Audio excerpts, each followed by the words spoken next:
Shalom. This is going to be the next installment of the Ten Commandments. This your brother Darash Amath. Before we get started, I want to give all praises, glory, and honor to Yahweh, Bahasham, Yahweh Shai, Bahasham, Rakakadash, and double honors to the elders and apostles of Great Millstone. All right, so we finished verse 3, so let's move on to verse 4. And it says, "Thou shalt not make unto thee any graven image, or any likeness of anything that is in heaven above, or that is in the earth beneath, or that is in the water under the earth." And there's a colon. So why? Thou shalt not bow down thyself to them, nor serve them. For I am Yahweh thy power, am a jealous power, visiting the iniquity of the fathers upon the children unto the third and fourth generation of them that hate me. So let's go back up to that fourth verse. So what exactly is a graven image? Let's just look. Any graven image. An idol. An image. A carved image. It says made of wood, even used a molten image. Okay, so don't make any idols. His idols were made to be worshipped, and that's exactly what he doesn't want. Okay? Any likeness of anything that is in heaven above. Why? Because people will worship, or did worship and still do, like the sun, the moon, the stars. People make idols of things like that.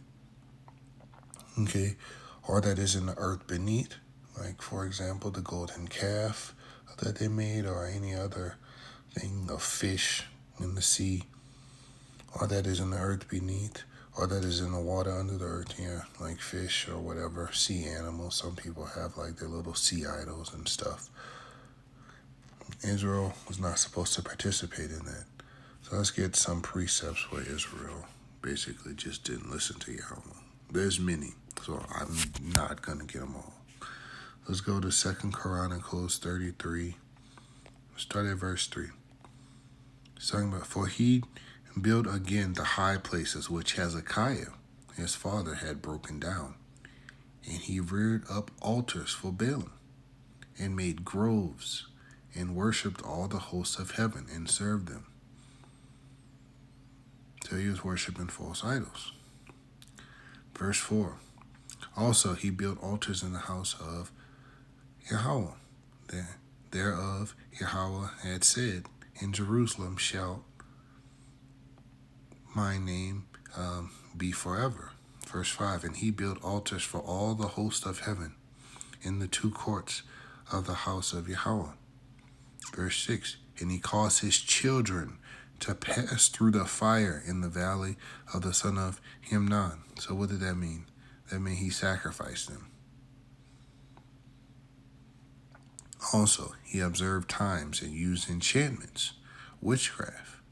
All of these things are against the law. You can find them in the law that we're not supposed to do them. And dealt with familiar spirits, with wizards. He wrought much evil in the sight of Yahweh to provoke him to anger. So, as you can see, this king, he decided to go the evil route, unlike his father. And that made the Most High angry. Verse 7. "And he set a carved image." Didn't we just read that in the Ten Commandments? We're not supposed to do that. "The idol which he had made in the house of the Most High, of which Most High said to David and to Solomon his son, In this house and in Jerusalem, which I have chosen before all the tribes of Israel, I will put my name forever.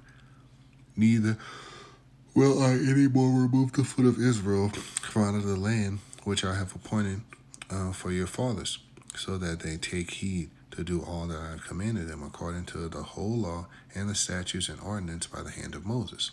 So Manasseh, who is the current king, made Judah and the inhabitants of Jerusalem to err and do worse than the heathen. So Yahweh Hashem Yahushua gave his law, statutes, and commandments to to Israel, his special people. And then they turn around and became worse than the heathen. Like, can you imagine how angry Yahweh Hashem Yahushua is? Because think about it. Israel was basically the Most High's wife. That's how he described them. And basically, they committed spiritual fornication against him. So that's just, imagine the jealousy. As we read that. You see, I'm a jealous power. So imagine what he could do. The most powerful being in ever existing, that ever existed. We made him jealous. That's why we're in the state we're in now. And you could get that, what, in Baruch? Yeah, the book of Baruch. He'll tell us why we're in this state of punishment. Because we didn't listen to him. Okay? And it says, and to do worse than the heathen, whom Yahweh had destroyed before the children of Israel. So that's our fault that we're in this state. We went off. All right, let's get another precept. Let's go back to Exodus chapter 32. Let's read from verse 1. This is talking about the golden calf. So making another image. And when the people saw that Moses delayed to come down out of the mount, the people gathered themselves together unto Aaron and said unto them, Up, make us powers, which shall go before us. As for this Moses, the man that brought us up out of the land of Egypt, we wot not what is become of him. So Moses just went up into the mountain to speak with Yahweh Hashem Yahushai and to get the 10 Commandments and these laws, statutes, and commandments for the children of Israel. And they just like, oh, he gone. So we just go back to what we was doing. Like, they literally saw the signs and wonders that Yahweh Hashem Yahushai did. And they still turning back to the ways of Egypt. Like, that's how hard-headed this people group is. Like, can you imagine? Like, just think about it. Like, they saw what he did. They saw how he delivered them. And they still turn their hearts against him. Like, that's crazy. Like, it's hard to even fathom that. Like, you seen actual miracles, and you just like, oh, well, I don't see you right now, so you don't exist anymore. That's messed up. Verse 2, and Aaron said unto them, break off the golden earrings, which are in the ears of your wives, of your sons, and of your daughters, and bring them unto me. And all the people brake off the golden earrings which were in their ears, and brought them unto Adam. And he received them at their hand, and fashioned it with a graving tool, after he had made it a molten calf. And they said, these be thy powers, O Israel, which brought thee up out of Egypt. Now that's straight up disrespectful to Yahweh Hashem Yahushai, because he brought them out of Egypt. How can you take the Most High's glory and give it to another? Idols can't move. They can't speak. They're nothing. That's straight up disrespect to Yahweh Hashem Yahushai. And so maybe now you can understand why Israel's in the state they're in today. Because we drove our power to to jealousy. Let's keep reading. And when Aaron saw it, he built an altar before it, and Aaron made proclamation and said, tomorrow is the feast of Yahweh. And they rose up early on the morrow and offered burnt offerings and bought peace offerings. And the people sat down to eat and to drink and rose to play. And Yahweh said to Moses, go get thee down, for thy people, which thou broughtest out of the land of Egypt, have corrupted themselves, and they have turned aside quickly out of the way which I commanded them. They have made them a molten calf and worshipped it, and have sacrificed thereunto, and said, these be thy powers, O Israel, which have brought thee up out of the land of Egypt. The Most High see everything. So he telling Moses, go deal with these people, because they just go off. Like, without a shepherd, the sheep just go, they just go scatter and do whatever. Verse 9, and Yahweh said unto Moses, I have seen this people, and behold, it is a stiff-necked people. Exactly. And now, therefore, let me alone, that my wrath may wax hot against them, and that I may consume them, and I will make thee a great nation. So Yahweh Shem Yahushai said, okay, Moses, let me just murk them. I won't murk all of them, and I'm just going to make you a great nation, because you still the seed of Abraham, and I can do what I want. Like, that's how mad we made Yahweh Shem Yahushai. He wanted to murk us, like literally. So, in other words, stop playing with him. Let's go get that in Baruch. Why we ended up like this. What is that? Is it chapter 3? Behold, we are yet this day in our captivity, where thou hast scattered us, for a reproach and a curse, to be subject to payments according to all the iniquities of our fathers, which departed from Yahweh our power. Okay? That's why we in this state. Let's look at verse 4. Chapter 4 and verse 4. O Israel, happy are we for things that are pleasing to the Most High, are made known unto us. Be of good cheer, my people, the memorial of Israel. Verse 6. Ye were sold to the nations, not for your destruction, but because ye moved the Most High to wrath. Ye were delivered unto your enemies. So that's why. That's why we're in this state. So everybody who got that question, why is life like this? Well, that's because in your previous lives, you went off. You disrespected Yahweh Shem Yahushai, and now you got to pay. But he said, he going to deliver us out of it. Let's go back to Exodus. Let's go back to Exodus 20.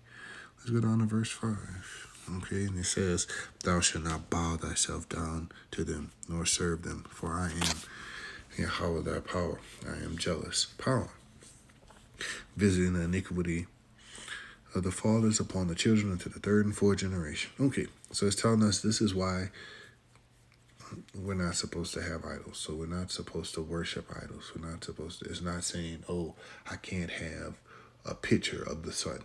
It's not saying that. It's saying you can't worship it. Okay? It's not saying, oh, you can't have that picture of Yahweh Shai at camp. No, it's saying you don't worship it.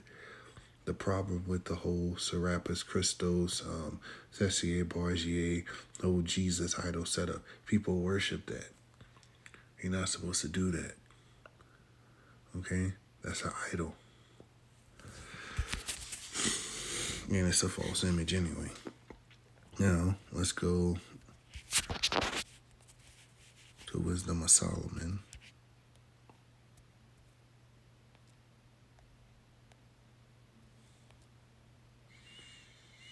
Let's go to chapter 14. Let's start at verse 10.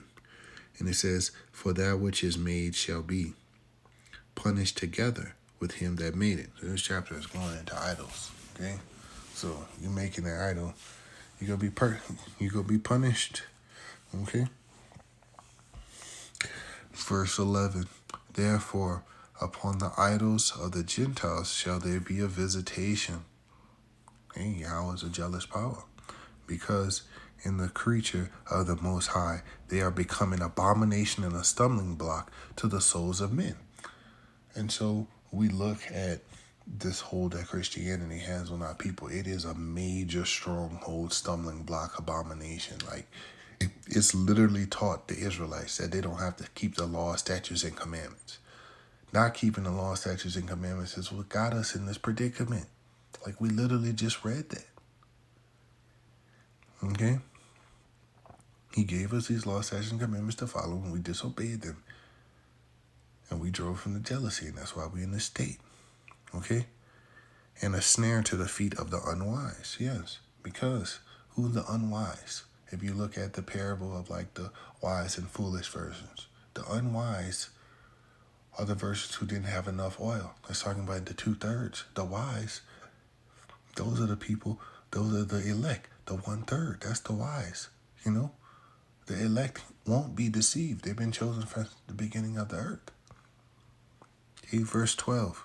For the devising of idols was the beginning of spiritual fornication. Okay.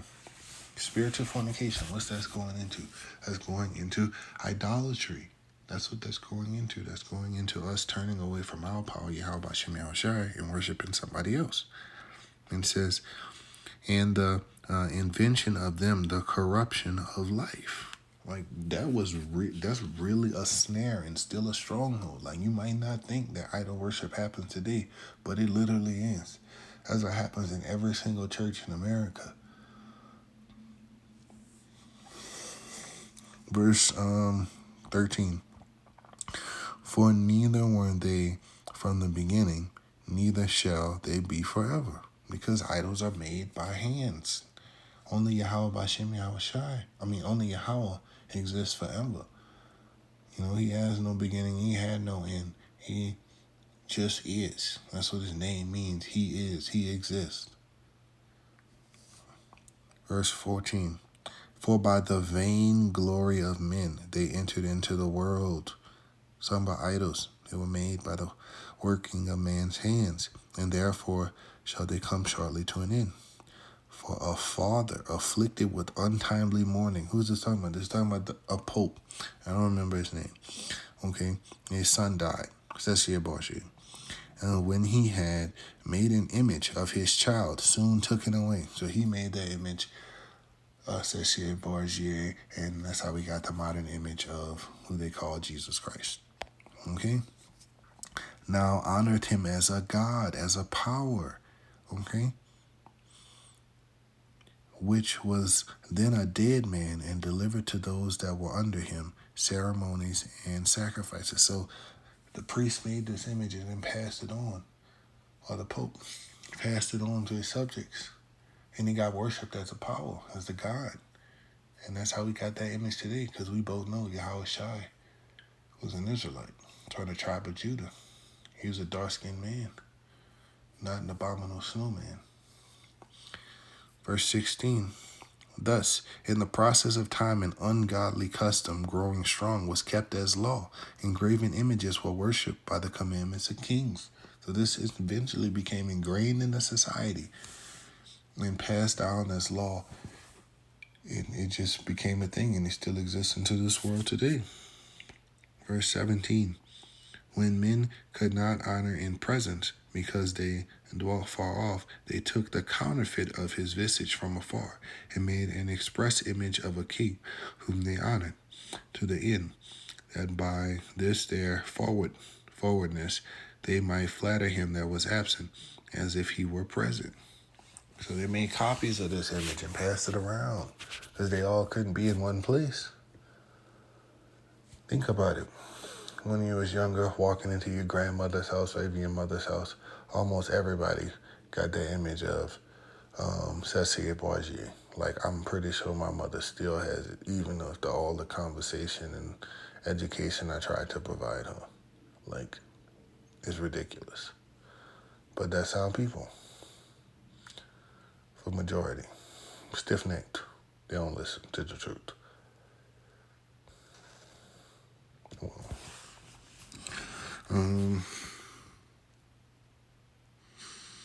let's see. He says, also the singular diligence of the artificer did help to set forward the ignorant to more superstition. The artificer is going into the artist, the painter who painted the image. Verse 19, for pre-adventure, willing to please one in authority, forced all his skill to make the resemblance of the best fashion. So he put his best foot forward. And so the multitude, allured by the grace of the work, took him now for a power, which a little before was but honored as a man. So that is the explanation that Solomon saw in his vision of why we have all those pictures of so-called Jesus Christ all over. My family has it. Pretty sure all of y'all families has it too. And it's sad. And that's the truth. But Israelites are stiff-necked. Now we know that among some of our families. There's some tares in there, but basically we should just be focusing on the Israelites. But it is what it is at this point. All right, now let's go back to Exodus. And it said, thou shalt not bow thyself down to them, nor serve them, for I am Yahweh thy power, and my jealous power, visiting the iniquity of the fathers. Visiting the iniquity of the fathers upon the children, and unto the third and fourth generation of them that hate me. All right, now let's get one more precept in the book of Hosea. Well, I got a bunch more precepts, but it's Hosea chapter 3. This is verse 4, and he says, for the children of Israel shall abide many days without a king, and without a prince, and without a sacrifice, and without an image, and without an ephod, and without a teraphim. So we are supposed to have an image, it says. We're just not supposed to worship that image. So it's not necessarily having an image that's wrong. Like I said, like you see the brothers at camp, they have the image of Yahushai, but they're not worshiping it. That's the point. That's what this is going into. You're not making an idol out of it. Verse 5, afterward shall the children of Israel return and seek Yahweh their power, and David their king, and shall fear Yahweh in his goodness in the latter days. So that's where we're at now. We're in the latter days, and we're turning back to Yahweh Bashem Yahushai. We're turning back to see him. Okay? Which is great. Now, let's go back to Exodus 20. This is Exodus 20, and we're at verse 5. Let's read the second part of that verse. It said, visiting the iniquity of the fathers upon the children unto the third and fourth generation of them that hate me. So this is going into reincarnation, because when we pass away, we end up coming back 3 or 4 generations from now. That's what that's going back into. So it's not saying that because your dad did something that iniquity is coming upon you. No, it's saying it's because you did something in your previous life. That's why you face the judgment you face today. But let's just get a few precepts and look into that a little more. That's the concept of reincarnation. So this is Deuteronomy 24 and 16. It says, the father should not be put to death for the children, neither shall the children be put to death for the fathers. Every man shall be put to death for his own sin. I'm like, how can that make sense? Because you just read the precept that said he visits the iniquity up of the fathers upon the children for the third and fourth generation. Yeah, I just explained it. Because you are your forefathers, 3 or 4 generations removed. That's what I'm saying.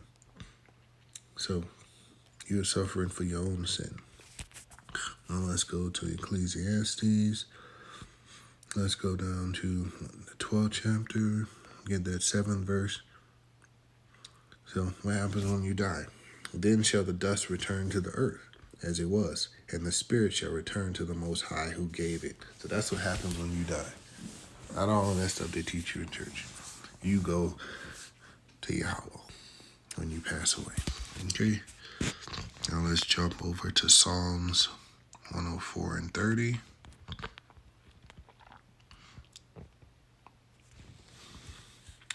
All right, well, let's get 29. It says, thou hidest thy face, they are troubled. Thou takest away their breath, they die, and return to their dust. Thou sendest forth thy spirit, they are created, and thou renewest the face of the earth. So, spirit goes to Yahweh when we pass away, and then he commands the spirit to come back 3 or 4 generations from then. He renews the face of the earth. So we are reincarnated eternal beings. We just keep getting recycled on this planet. Now, let's go to Ecclesiastes again. Down to verse 11. There's no remembrance of former things, neither shall there be any remembrance of things that are to come with those that shall come after. What does that mean? Let's say, hey, you were here before. You died, and now you're back. You just don't remember those things that you did before. Have you ever experienced deja vu, where you're like, I feel like I've been here before, or experienced something like this? Well, you have. You just don't have remembrance of it. That's it. Now, let's skip forward. to Ecclesiastes chapter 3, go down to verse 16. And he says, and moreover, I saw under the sun the place of judgment. Wait. The Christian church taught me that you go to hell and you burn forever. No, that's not what hell goes into. Hell goes into death, the grave. This earth, this is hell. This is the place of judgment. This is where you undergo your punishment for the wrongs that you have done toward Yahweh Shem Yahushai. It says that wickedness was there and the place of righteousness. That iniquity was there. Where's iniquity? Here on earth. Wickedness is here. Place of righteousness also be here on earth. So depending on how you did in your past lives, it depends on what you're going to go through in this life. Helps determine it at least. Okay. Now let's go back to Exodus chapter 20, down to verse 6. It says, in showing mercy unto thousands of them that love me and keep my commandments. So what does it mean to love the Most High? Because that's the only way we're going to get mercy. It's literally telling you the only way you're going to get mercy is if you keep his commandments. But you've been deceived by the world, by your own enemies telling you, you don't have to keep your commandments. You don't have to keep the commandments of your power. That's done away with. No. That's how we got in this predicament. Verse 3. For this is the love of the Most High, that we keep his commandments, and his commandments are not grievous. Keep the commandments. Return back to Yahweh B'Hashem Yahushai. All right. That's it for this section of the Ten Commandments. I'll be back with more later. Shalom.